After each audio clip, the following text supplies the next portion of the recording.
भोपाल के मुख्यमंत्री निवास में सीएम ने सत्ता संगठन समन्वय के साथ और विशेष कार्यक्रमों के मद्देनजर छोटी टोली की बैठक ली है। इस दौरान कई महत्वपूर्ण विषयों पर चर्चा हुई। बैठक में क्षेत्रीय संगठन मंत्री शिव प्रकाश, प्रदेश संगठन महामंत्री हितानंद शर्मा सहित दिग्गज मंत्री मौजूद रहे। वहीं बैठक को लेकर प्रदेश अध्यक्ष हेमंत खंडेलवाल ने कहा कि पार्टी के ऐसे कई अभियान चल रहे हैं जिसके लिए छोटी टोली की मीटिंग आयोजित की गई थी।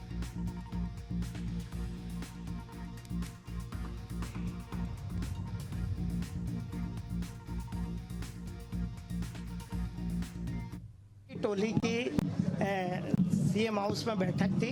हमारे सह संगठन मंत्री शिव प्रकाश जी, हमारे हितानंद जी, हमारे दोनों उप मुख्यमंत्री और हमारी पार्टी के 3 सीनियर मंत्री आदरणीय कैलाश जी, प्रहलाद जी और राकेश सिंह जी, ऐसा हम लोग किन्हीं विषय को लेकर बैठे थे। पार्टी के बहुत सारे अभियान चल रहे हैं, सेवा पखवाड़ा चल रहा है, जीएसटी को लेके अभियान चल रहा है, आत्मनिर्भर भारत को लेके चल रहा है, सरकार के विषय हैं। सभी चीज़ सरकार संगठन की कौन सी ऐसी सरकार की योजना है जिसको संगठन के माध्यम से नीचे तक जाए और कैसे प्रभावी ढंग से हम काम करें, कार्यकर्ताओं की बातें कैसे सरकार तक पहुंचे, सरकार की बातें कार्यकर्ता के माध्यम से जनता तक पहुंचे, इसको लेके हमारी एक मीटिंग थी। जो हमारी रूटीन है उसको लेके आज हम एक छोटी टोली में बैठे। आत्मनिर्भर भारत के लिए बीजेपी प्रदेश कार्यालय में कार्यशाला का आयोजन किया गया। कार्यक्रम का नेतृत्व राजस्थान से भाजपा सांसद सीपी जोशी ने किया है। इस कार्यशाला में सभी जिला अध्यक्ष और पदाधिकारी शामिल हुए। कार्यशाला समाप्त होने के बाद प्रदेश अध्यक्ष हेमंत खंडेलवाल ने कहा कि कार्यशाला का मुख्य उद्देश्य आत्मनिर्भर भारत है, जो 25 सितंबर दीनदयाल उपाध्याय जी की जयंती से लेकर 25 दिसंबर अटल बिहारी वाजपेयी की जयंती तक कार्यक्रम आयोजित किया जाएगा, जिसमें स्वदेशी को बढ़ावा दिया जाएगा।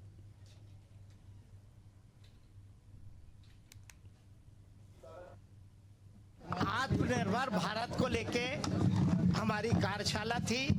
सीपी जोशी जो पहले राजस्थान के प्रदेश के अध्यक्ष थे, इस कार्यक्रम के राष्ट्रीय सह संयोजक हैं वे, और शिव प्रकाश जी हमारे सह संगठन मंत्री इस कार्यशाला में उपस्थित थे। एक महत्वपूर्ण विषय है, दीनदयाल जी की जयंती 25 सितंबर से अटल जी की जयंती 25 दिसंबर तक एक कार्यक्रम चलने वाला है।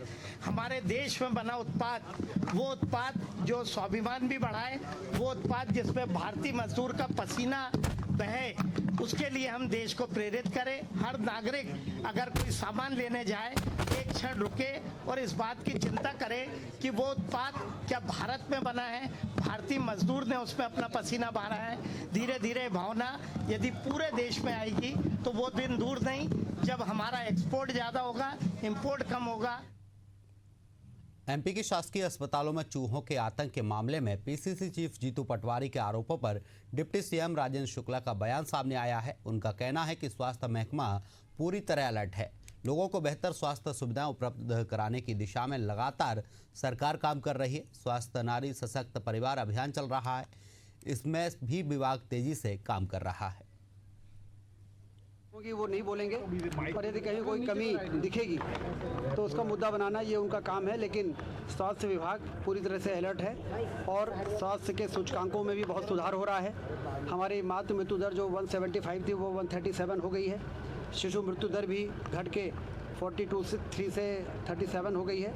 निरंतर ये जो स्वस्थ नारी सशक्त अभियान चल रहा है, इसमें लगातार आम आदमी की निःशुल्क जांचें हो रही हैं, बीपी, शुगर, ब्लड प्रेशर से लेके और गर्भवती माताओं बहनों का पंजीयन से लेके एंटीनेटल चेकअप, और ये सारी चीज़ें बहुत योजनाबद्ध तरीके से चल रही हैं। हम लोग उसकी मॉनिटरिंग कर रहे हैं। जो अच्छी चीज़ें होंगी वो नहीं बोलेंगे और यदि कहीं कोई कमी दिखेगी तो उसका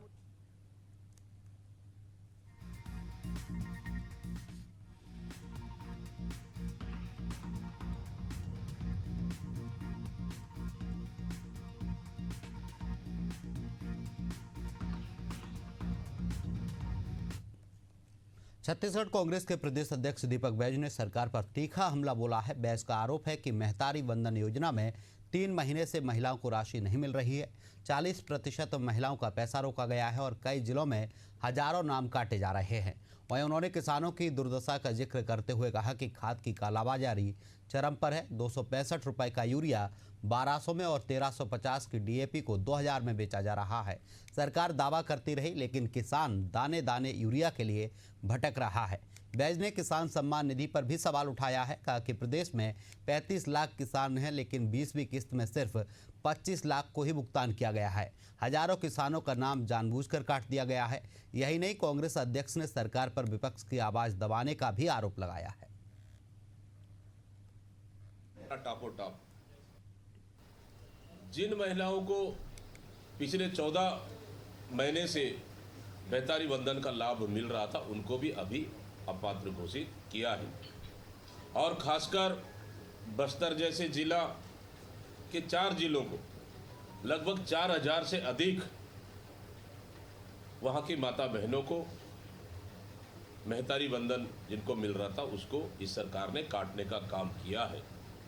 यूरिया भी अभी तक नहीं मिल पा रहा है, उपलब्ध नहीं है सरकार के पास, सोसाइटियों के पास। आज भी किसान मजबूर है कि 260-65 रुपए का यूरिया 1000-1200 में खरीदने के लिए। तो इस तरह से अब धान का लगभग बाली आना शुरू हो गया है। तो इस समय भी अगर यूरिया नहीं मिलेगा तो फिर किसान का धान जो पैदावार होना था वो नहीं हो पाएगा। मुख्यमंत्री योगी आदित्यनाथ ने लखनऊ के लोक भवन सभागार में मिशन शक्ति 5.0 अभियान की शुरुआत की। इस मौके पर सीएम ने समाज की अग्रणी महिलाओं से संवाद किया। वहीं हमारे संवाददाता ने सीएम योगी के कार्यक्रम में शामिल महिलाओं से खास बातचीत की है।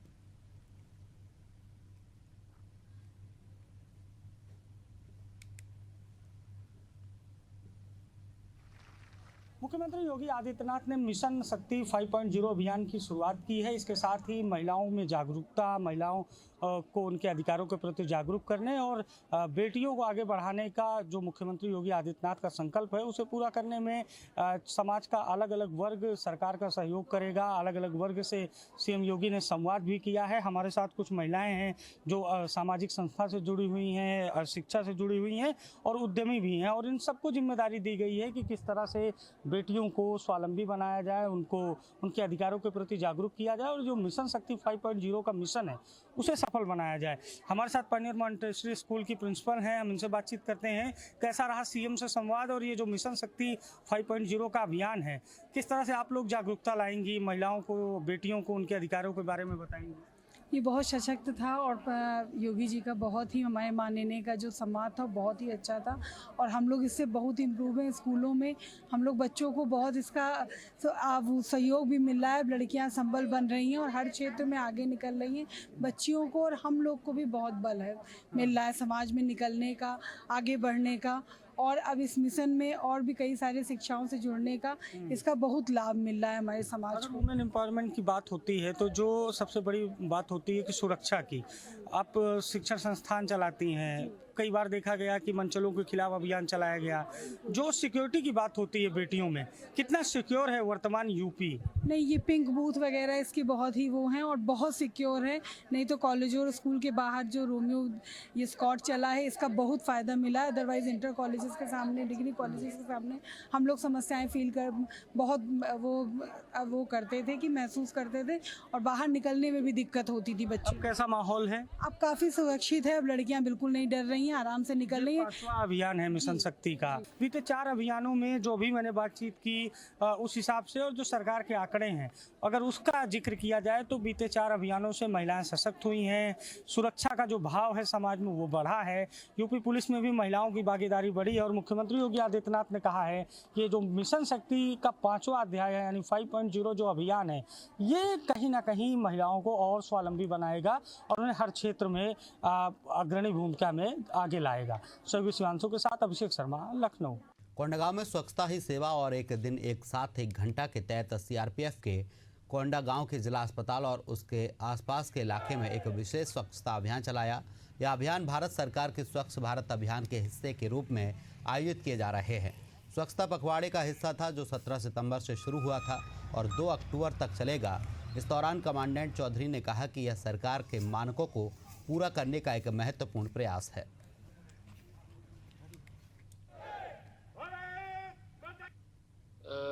ये स्वच्छता अभियान हमारे डिपार्टमेंट का एक नियमित अभियान रहता है। इसी के तहत हम लोगों ने आज 188 बटालियन में अधिकारी और अधीनस्थ अधिकारी और हमारे जो अन्य कर्मी हैं, ये सभी लोगों की एक बहुत बड़ी टीम ने जिला अस्पताल में स्वच्छता अभियान के तहत साफ सफाई बेहतर ढंग से किया। विशेष अभियान माननीय प्रधानमंत्री के नेतृत्व में ये प्रारंभ हुआ और ये अभियान आज यहाँ तक पहुँच गया है कि हमारे जो देश के जवान हैं, सैनिक हैं, चाहे सीमा हो, चाहे देश का कोई भी अंदरूनी समस्या हो, चाहे इस तरह का प्रेरणा का काम आम लोगों को देने की बात रहती है, तो वहाँ पर आगे आकर के काम करते हैं। और इसी परिप्रेक्ष्य में आज यहाँ पर जो सीआरपीएफ के जो जवान लोग हैं, उनके पूरे ऑफिसर्स, पूरी टीम यहाँ पर आकर के एक स्वच्छता अभियान, साफ सफाई का कार्य आज डिस्ट्रिक्ट हॉस्पिटल में किए हैं। उज्जैन में श्राद्ध पक्ष की चतुर्दशी पर सिद्धवट और गया कोटा तीर्थ पर श्रद्धालुओं की अल सुबह से ही तांता लगा हुआ है। आपको बता दें कि चतुर्दशी को जिन लोगों की मृत्यु अकाल कारणों से हुई, उसका तर्पण और बाबा सिद्धवट को दूध चढ़ाने और तर्पण पिंडदान करने से उनकी आत्मा को शांति मिलती है।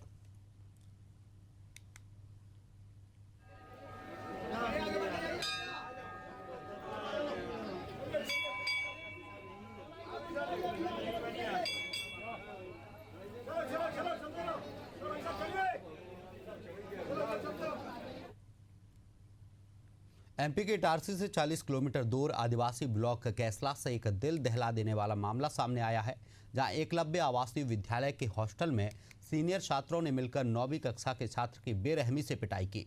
घटना गुरुवार देर रात की बताई जा रही है, जो अब जाकर सामने आई है।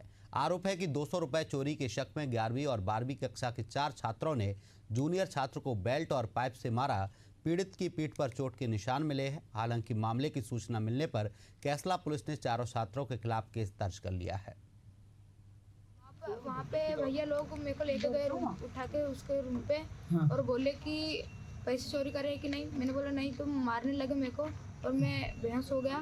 फिर मुझे उठाए और मतलब उठाया नहीं, मैं उठा। फिर मैंने बोला भैया मारो मत, मेरे पास पैसा है। फिर मेरे 1100 रुपये ले गए वो लोगों ने और फिर मार रहे थे रूम पे। फिर वहाँ पे सुरेश भैया है चौकीदार, वो आया और मुझे बचाया। खबर उत्तराखंड के कालाढूंगी तहसील से है, जहां रतनपुर ग्राम सभा के गांव रतनपुर, उदयपुरी, बिशनपुर, कनकपुर और हिम्मतपुर के किसान इन दिनों जंगली हाथियों के आतंक से बेहद परेशान हैं। हालात ऐसे हो गए हैं कि किसानों को दिन हो या रात अपनी फसलें संभालने के लिए खेतों में ही डटे रहना पड़ रहा है। हाथियों को भगाने के लिए किसान कई तरह के पैतरे आजमा रहे हैं, लेकिन इसका थोड़ा भी असर दिखाई नहीं पड़ रहा है। ऐसे में हताश किसानों ने वन विभाग से मांग की है कि सभी गांव के चारों ओर सोलर फेंसिंग लगवाई जाए, ताकि हाथियों को खेतों से दूर रखा जा सके और फसलों की सुरक्षा सुनिश्चित हो सके।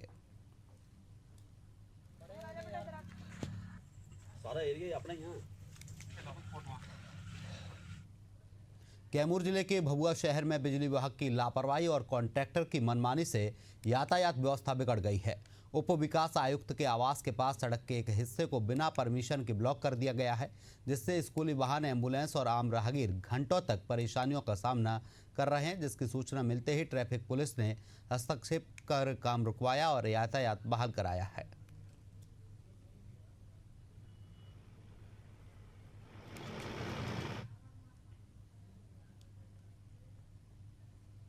उत्तर प्रदेश के बाराबंकी में इंस्टाग्राम रील को लेकर एक सोशल मीडिया इन्फ्लुएंसर का हाई वोल्टेज ड्रामा देखने को मिला है। दरअसल एक इन्फ्लुएंसर ने थाने के गेट के सामने एक रील बनाई थी, जो सोशल मीडिया पर वायरल हो गई है। वीडियो की सूचना मिलने पर पुलिस की टीम उसे डिलीट करवाने पहुंची, लेकिन इन्फ्लुएंसर ने वीडियो डिलीट करने से मना कर दिया। इतना कहने लगे कि वीडियो को मिलियन व्यूज़ मिल रहे हैं, अगर ज़्यादा दबाव डाला गया तो वह फांसी लगा लेंगे।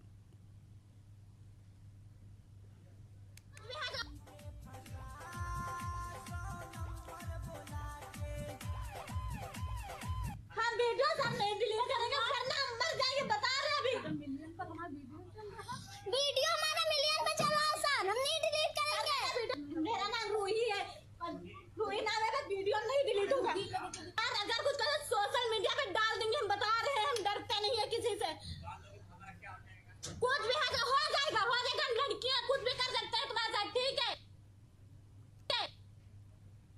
मुरैना में कोचिंग के बाहर समय समय पर होने वाले विवाद को रोकने को लेकर पुलिस ने केलारस थाना परिसर में कोचिंग संचालकों के साथ बैठक की और कोचिंग के बाहर सीसीटीवी लगवाने के निर्देश दिए हैं। साथ ही बिना पंजीयन वाली कोचिंग के संचालकों पर कार्रवाई करने की बात कही। वहीं कोचिंग संचालकों ने पुरानी सब्जी मंडी क्षेत्र में जन सहयोग से अस्थायी चौकी बनाए जाने की मांग की है। कोचिंग संचालक जो आमतौर पर समस्याएं आती हैं, कई बार बच्चे जाते हैं, बच्चियां जाती हैं तो छेड़छाड़ या अन्य घटनाएं होती हैं। इस संबंध में बताने के लिए कोचिंग संचालकों को बुलवाया गया और कोचिंग संचालक अपने आने वाले बच्चों के साथ में क्या क्या जरूरी आवश्यक कार्रवाइयां करेंगे, इस संबंध में बताया गया।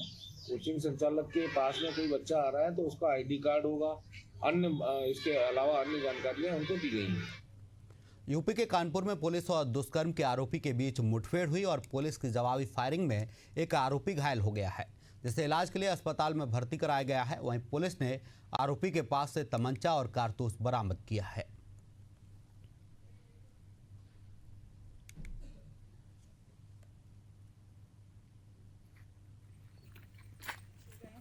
मौके पर उपस्थित पुलिस पार्टी पूर्ण रूप से सुरक्षित।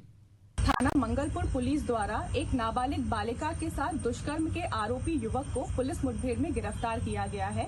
गिरफ्तार किए गए युवक का नाम मोहम्मद वारिस पुत्र मोहम्मद रईस है तथा यह युवक ग्राम किशोरा, थाना मंगलपुर, जनपद कानपुर देहात का निवासी है। संदर्भित प्रकरण के संबंध में पीड़िता के पिता द्वारा दी गई लिखित तहरीर के आधार पर थाना मंगलपुर पर मुकदमा अपराध संख्या 328/25 पंजीकृत किया गया था, जिसमें यह युवक नामजद आरोपी था। छत्तीसगढ़ की राजधानी बिलासपुर से एक दिल दहला देने वाला मामला सामने आया है, जहां कलयुगी बेटे ने जादू टोने के शक में कुल्हाड़ी से वार कर अपनी ही मां की हत्या कर दी और फिर खुद थाने में पहुंचकर सरेंडर किया है। पूरा मामला चकरभाटा थाना क्षेत्र के सरवानी गांव का है। बताया जा रहा है कि आरोपी बेटा बच्चों की तबीयत खराब रहने पर तांत्रिक के पास गया था, तभी तांत्रिक ने आरोपी की मां की वजह से जादू टोने की बात कही थी।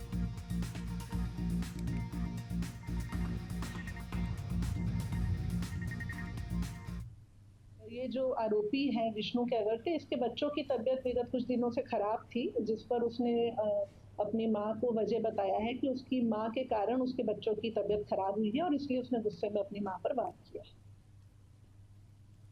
मणिपुर में उग्रवादियों से हुए मुठभेड़ में बस्तर के रहने वाले जवान रंजीत कश्यप शहीद हो गए हैं। बस्तर जिले के बालेगांव के रहने वाले रंजीत कश्यप ने साल 2016 में असम राइफल्स में अपनी नौकरी शुरू की थी।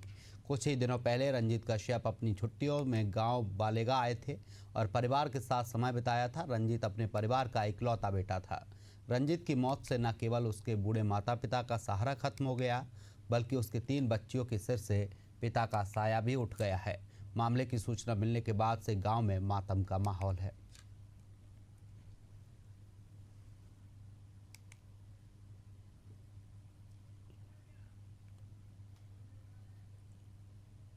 प्रधानमंत्री नरेंद्र मोदी एक दिन के गुजरात दौरे पर पहुंचे। उन्होंने भावनगर में करीब 35 मिनट तक जनता को संबोधित किया। पीएम सुबह 10 बजे भावनगर पहुंचे थे। इसके बाद उन्होंने एयरपोर्ट से जवाहर ग्राउंड तक रोड शो किया। समुद्र से समृद्धि कार्यक्रम में सौराष्ट्र और गुजरात में 34,200 करोड़ रुपए के विकास कार्यों का वर्चुअली उद्घाटन और शिलान्यास किया। इसी दौरान प्रधानमंत्री मोदी ने धोलेरा विशेष निवेश क्षेत्र DSIR का हवाई सर्वेक्षण किया है।